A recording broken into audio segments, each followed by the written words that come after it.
Lesson 99, Liberty, American Hoedown. So again, with the fiddling tradition that we spoke briefly about on some other songs, there's a lot of string crossing, right? So the fiddling style is really more of double stops, fast notes, a lot of switching, it's a lot of string crossing. It's quite different from your traditional standard Western classical music that like Mozart or Beethoven.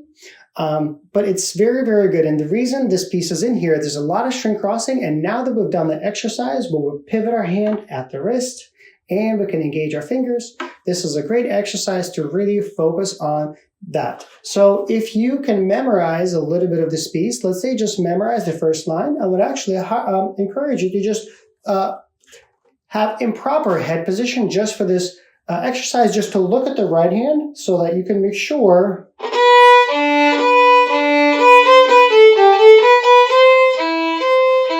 right? So you can look at the hand and make sure you're able to make, you notice I didn't do this, right? Good. Now, a lot of times when we have string cross sound like this, we would start up, down, up, down, up, down, up, down, up. It's a lot easier to go up on the higher string by pitch, but lower string for the hand.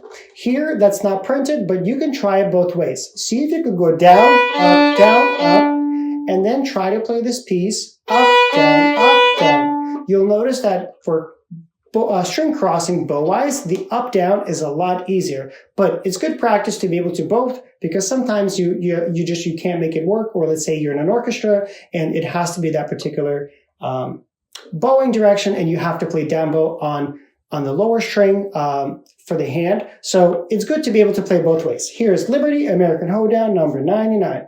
All right, let's do a tempo check with a trusty metronome. All right, so we're going to be at 120 as printed. 1, 2, ready.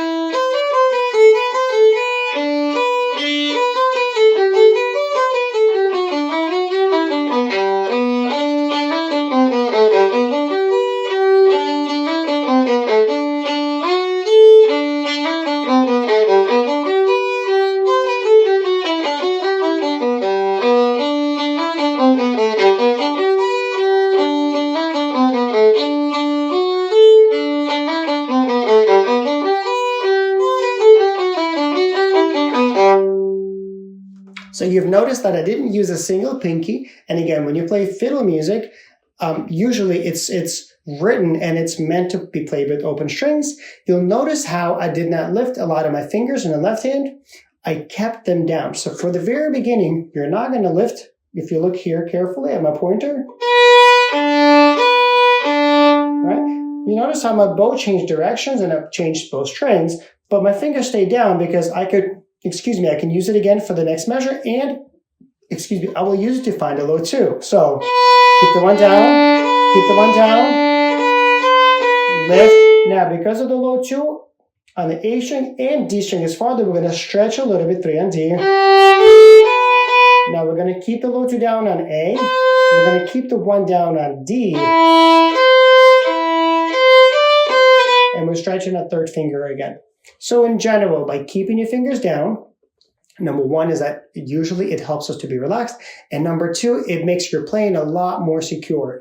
The more contact points you have on the violin, and again, we're not talking about the wrist. The wrist should never be on the neck because it will lock up the hand. We're not going to squeeze or use the wrist.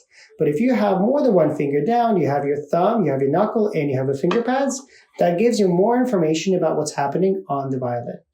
I hope you found this helpful. I hope you're enjoying learning all of this music, and I'll see you in the next lesson. Thanks for watching.